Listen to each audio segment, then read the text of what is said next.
We speak about the Eved Ivri. This is going to open up a fascinating subject. The Eved Ivri is the what do you call it? The Hebrew slave. We spoke about the girl that you sell off as a maidservant, right? You're allowed to sell her off. There's another mitzvah to let her go. Then the Torah says that the verse in the Torah, the pasuk says, if the master does not marry her, he may not sell her to somebody else. He should not rule over her bivigdova, due to his what's the word for it? Not rebelling, disloyalty to her. Due to his disloyalty, the disloyalty means that he didn't marry her or have his son marry her. He cannot resell her. He cannot resell her. If he doesn't marry her, then she leaves of her own. She goes back to her father's house, but he cannot resell her. She's not a piece of furniture that you can go around selling. The Torah word for being disloyal is bivigdova. He has been, even in modern Hebrew, an adulterer is called a boged. Somebody who is been guilty of treason is called a boged, and it has a range in Hebrew of extreme possible interpretations. That's what the word boged means. Okay, so the question becomes like this: why is it that the Torah calls somebody who is the word boged, what Hebrew word is that related to? What Hebrew word is boged related to? Beis Gimel Daled. Beged. What's a beged? A garment. A garment. A boged means that you've shown yourself to be an empty garment. You're an empty garment. What is it? That means that you're not what you look like. Isn't that interesting? A garment looks one way on the outside, and if you are disloyal, you're called a boged. That means you're only a garment. There's nothing on the inside. There's nothing on the inside. Now, what's remarkable about this is that there's another word called a me'il. You know what a me'il is? A me'il is a jacket. If you misuse hekdesh, you know what it's called? It's called me'ila. You have abused hekdesh. It's called me'ila. Also has to do with the garment, because you're not what you appear to be. That's the problem with the garment. Now I want to tell you a remarkable medrash. It's a remarkable medrash. When Yaakov comes in to get the bracha, to get the bracha from Yitzchak, so it says that Yitzchak smells Yaakov's clothing. It says Vayorach es reach begodav. You know, remember Yitzchak is blind. Yaakov comes in, he's wearing Esav's clothing, and it says he didn't know who it was. It says, Vayorach es reach begodav, he smells the smell of his. Is there a chumash over there? They're really remarkable. I'll tell you, it's a remarkable medrash. So it says like this. Okay, Yaakov comes in to his father, and he says, come close to me. And he says, the voice is the voice of Yaakov, and then he says, Yisholi Yushakali Vayorach es reach begodav vayrecher. Yitzchak smells his garments and he blesses him. So the Medrash says the word begodav, you know, there's sometimes the Torah words could be read in two directions. It's spelled as begodav, and the Medrash says it really means bogdav. He smelled the renegades. That's the word I've been looking for. He smelled the renegades. Begodav, he smelled his clothing. That alludes to Jewish renegades. Vayivarchayu, he blessed them. It means, if you understand it in that context, Yitzchak he had a premonition of Jewish renegades in the future, and he blessed Yaakov. Why would you bless Yaakov if he has the renegades? Why are you blessing the renegades? So the Medrash says two stories. The Medrash says there was a man, it gives you an example of what Jewish renegades are. there's a man named Yossi Meshisa and Yakim Ish Tzoros. These are two Jewish renegades. The Medrash says Yossi Meshisa was around at the time of the destruction of the temple. I don't know if it was the Romans or the Persians. He was around at the time of the temple. And they said to him, he was a Jewish renegade. He was a Jew who had an apostate. And he'd gone over to the other side. And because he helped the other side, they said to him, okay, go into the temple, take anything you want. So he went in and he took the menorah. He said, I'll help myself to one of these. And they said to him, no, that we can't let you have. That's too precious for the king. Take something else. And he said, look, I've already antagonized my creator once. I'm not going to antagonize him again. So they took him, and in other words, he was doing tshuva. He said he's doing tshuva. They took him, they attached him to a wooden workbench, and they sawed him. They sawed pieces off him. And as he was being sawed to death, he was yelling out, woe is me that I've antagonized my creator. But he didn't go. He could have taken the easy way out. He could have just gone in there and taken a different chunk of gold. But he didn't. He did tshuva. That's what Yitzchak is blessing. Yitzchak says, he smelled his clothing and he blessed him. Meaning, he smelled the renegades through Jewish history and blessed them. Meaning, that's what Jewish renegades are going to be like. Even Jewish renegades have a spark of Judaism in them. They have a spark of Judaism. The second medrash is even more fascinating. Yossi ben Yoezer was one of the members of the Sanhedrin. And he had a son-in-law named Yakim Ish Tzoros. Now, this Yakim Ish Tzoros apparently was, I think this was during the Greek period. Yakim Ish Tzoros was riding on a stallion. And he was also a Jewish renegade, and he was rubbing elbows with the Greek hierarchy. And Yossi ben Yoezer, was a member of Sanhedrin, was sentenced to death. And so he was being taken out on the condemned man's horse. Now listen to this medrash.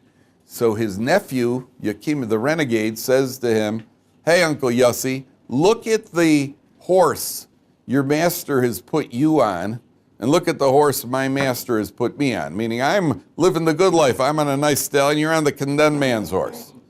So Yossi ben Yoezer said to him, well, if that's how God rewards the sinners like you, imagine how he's going to reward the good people like me. He says, yeah, was anybody as good as you? You're the head of the Sanhedrin, and you're still on the condemned man's horse. So Yossi ben Yoezer says, well, if that's how God punishes even the good people for their sins, imagine how he's going to punish people like you.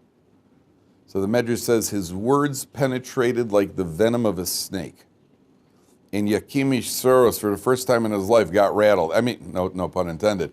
He was finally rattled. I guarantee you, Yossi ben Yoezer, Uncle Yossi, had been trying to do kiruv on him and everything else. Somehow, this really hit home. So Yakim Ish Tzoros, the Medrash said, he went and he erected some sort of contraption where he had a noose that was dangling over a fire with a sword sticking out of the fire. And as he would drop down, the whole thing would collapse on him in order to carry out the 4 forms of capital punishment all at one time. So I told you this is a good one. So he got the noose around his neck, jumped off the platform, fell into the fire with the sword, and the whole thing collapsed on him. In order to do tshuva by performing the 4 misos bezin on himself, and a heavenly voice came out and said that Yossi ben Yakim Ish Tzoros has immediate entrance into the world to come. So when Yitzchak gives the blessing over here, the blessing is, I'm blessing Jewish renegades. You understand the play on the words between Begodov and Bogdov. But again, the question becomes, so why is it that they're called, a renegade is called a boged? The answer is because a Jew in his heart is always a Jew. If there's a renegade, it's only a layer like clothing, and maybe a very thick layer. Maybe a cold winter day and he got several layers on. But it's only a layer. A Jew is a Jew. Inside, the Jew is always a Jew. Outside, you may have managed to, they always talk about the Jew who goes to work, and you blow it. One way or another, you blow it. A Jew tries, he changes his name to Peterson, and he's in an office, and so he's always at some point, he's trying to change himself so that nobody will recognize that he's Jewish. But eventually the Jew in him comes out. They bring in Danishes to the office, and all of a sudden he's just like, wow, free Danishes. The Jew in him comes out. One way or another, the Jew in him comes out. Isn't there a joke? The guy comes over and says, what's your name? He says, Peterson. He says, no, before you changed it. Because he's Jewish. So Rabbi Weinbach said, years ago. He said, there's an old saying, I don't think it was Rabbi Weinbach's original, I think it says, there's an old saying that says, you could change your Moses, but you can't change your noses. Right? They'll always sniff us out. You know, I told you about the 3 guys in the cemetery, I told you about the guy dies. So the first guy walks over, he says, Bill, we're going to miss you. And he puts a $20 bill on the grave. The second guy comes over and says, Bill, we're going to miss you. He puts a $20 bill on the grave. The Jewish guy comes over, writes out a check for $60, and he takes the change. So there's always the Jew in you is always going to come out. So on a spiritual level, I'll tell you, there was a rabbi, Rabbi Nissim Yagain, was a Sephardi Rav, a very, very clever man. So Nissim Yagain said like this. It's very interesting idea. There's several spins on this story.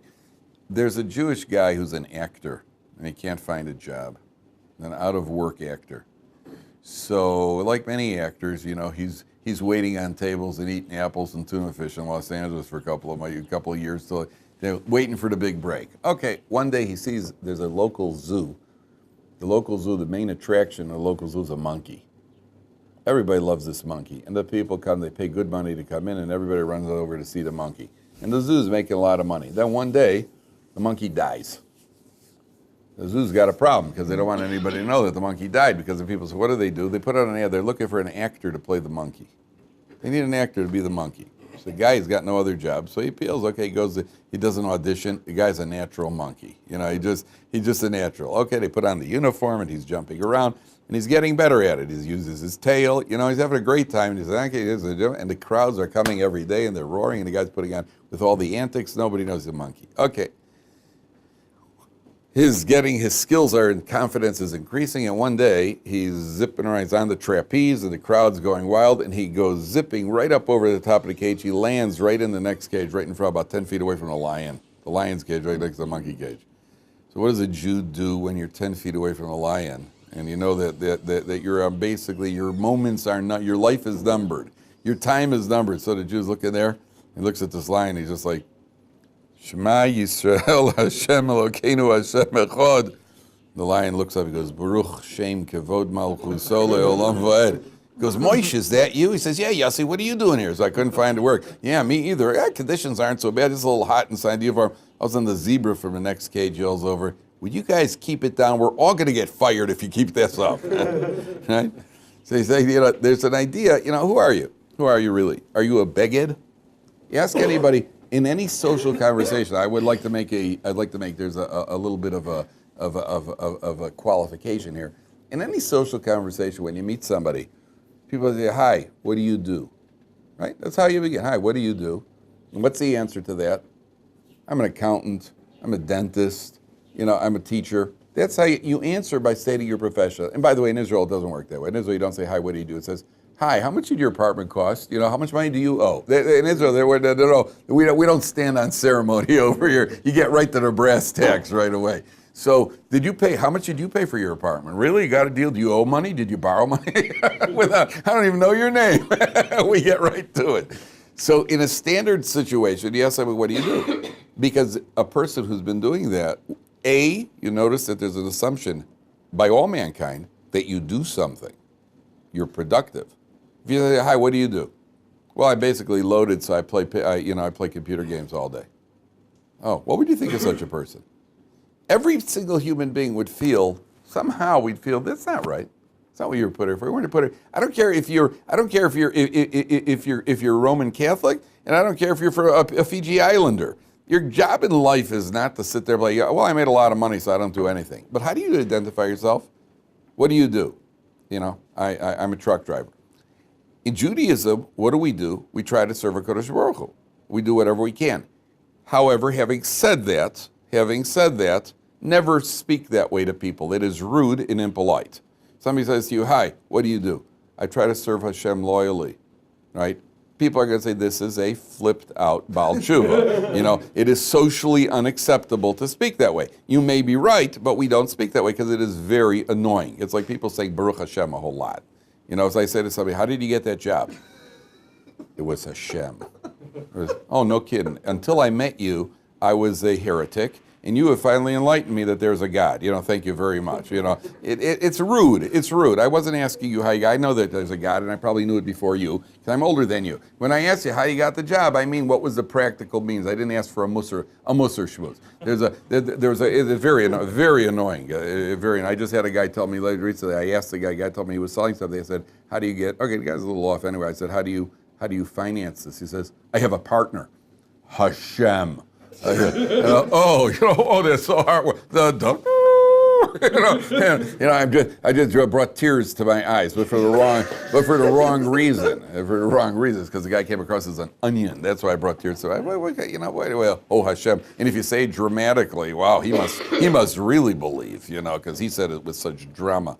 It's rude. It's true. Our goal in life, what do? I try to do whatever I can in order to grow as a Jew. That's really what we do. But that wasn't what the question was. When somebody says to you socially, what do? What they meant was, how do you occupy yourself?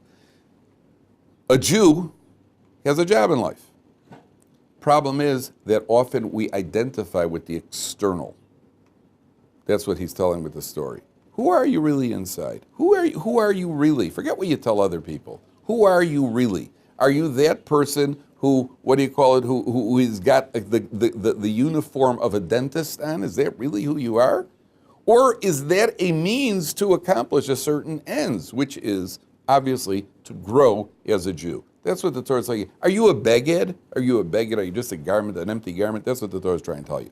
Number one. Number two, by the way, speaking of actors, I had a guy here at Or Sameach who I met many years ago. He was here many years ago. I just saw him for the first time in about 20 years.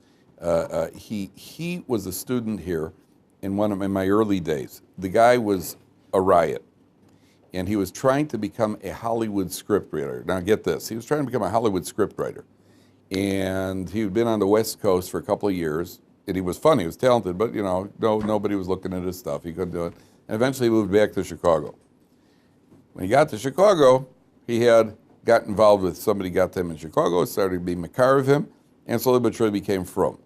The guy told him, if you really want to finish the job properly, you're going to have to take off some time, go to Or Sameach and do some serious learning. Okay, bought a ticket. He had 2 weeks left before he was leaving to Israel. A movie was being shot in Chicago. A major Hollywood producer got a hold of one of his scripts somehow, and he offered him a job as an in-house writer. That was it. So he went back to the guys 2 weeks before he was supposed to go to Israel. So he had quite a dilemma here. He said to the guy, all right, I guess I'll be a frum Hollywood scriptwriter. So the guy said to him, you will either be frum or you will be a Hollywood scriptwriter. You are not going to be both. It's not going to work. He says, you're going to have to make a decision. He agonized. He had a twin brother, told me he had a twin brother living with a non-Jew.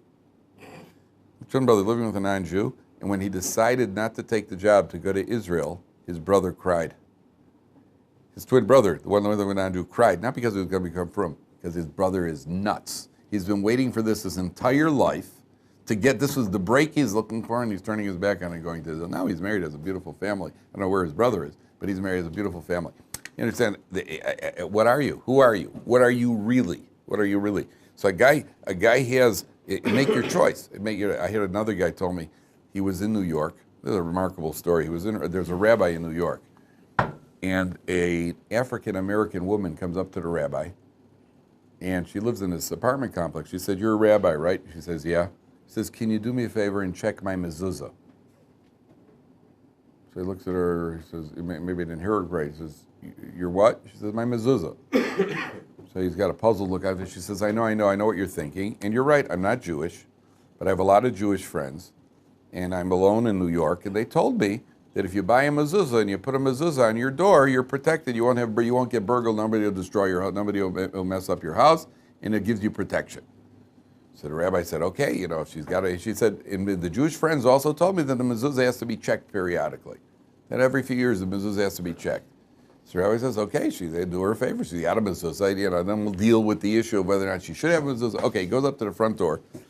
And sure enough, on the front door, he's got a big plastic mezuzah door, big mezuzah on the door. So he takes out, he's got a little screwdriver, he unscrews the top, and he opens it up, there's nothing inside. So he says to her, when you bought this here mezuzah, was there something inside? She says, yeah, but I couldn't read them instructions, so I threw them away. Okay, so I've always, you know, you think about that. I mean, you open it up, you got Hebrew instructions over here. You know, what's that got to do with the mezuzah? So that's also a description of our generation. You have a lot of people who have kept the external trappings of Judaism. They light a menorah and they eat a sufganiyah and they do Purim. They put on a mask. But what happened to the essence of Judaism? What happened to the inside? That's a beged. A beged is something that there's nothing on the inside. There's a famous story of Chelm. You ever heard of the wise men of Chelm? The wise men of Chelm. Chelm is this mythical city which they used to poke fun of Jews, in which it was really in the Enlightenment. The Enlightenment uses to poke fun of the Jewish establishment. So they talk about this is like this mythical city of foolish people. That's what they. So they got a guy from Chelm who decides to go to the mikveh. Here's one of the classic Chelm stories. He decides to go to the mikveh. When you go to the mikveh on Friday and nobody's got their clothing on, so the guy's worried, if I go into the mikveh, how am I going to know who I am if I don't have my clothing on? So he goes in, and he decides he's got to wait. He'll figure out who he is. He'll tie a red ribbon on his toe. That way, even without his clothing, he'll know who he is. Okay, so he's there, and he bends down to tie his ribbon on his toe, and there are a lot of feet over there, so he accidentally ties it on the toe of the guy next to him. All right? Then he goes into the mikveh. He comes out of the mikveh, and he's sitting down, and again, he looks at his feet, and he sees, he looks at the guy next to him, he's got a red ribbon on his toe, and a red ribbon on his toe. So he looks at the guy and says, I'm sorry, I know who you are. Can you please tell me who I am? Right? Now, they told the story as a joke to make fun of the people of Chelm. And the truth of the matter is, it's not a joke. It's not a joke. A lot of people in life go through their whole life trying to figure out, who am I?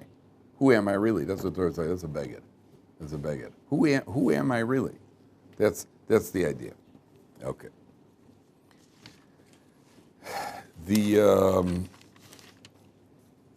The next one is a completely different mitzvah now. And this is the mitzvah that any questions on that? Any questions on that? Yeah, please go ahead. Not a question, but an observation. You've got also the other polar opposite of that. You've got people that are very strongly Jewish to their heart and love Judaism and staunch and would argue with anyone who they said something bad about Judaism, but don't keep any of the customs on the outside.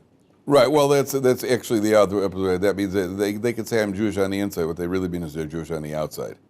And a guy says, I could daven in my heart. Why do I have to say the words? That means you're just paying lip service to Judaism. I mean, you're not doing it. It's not a geographical location. Externally, you don't look very Jewish at all. That means that you're being very superficial about your Judaism. You're being very superficial about your Judaism.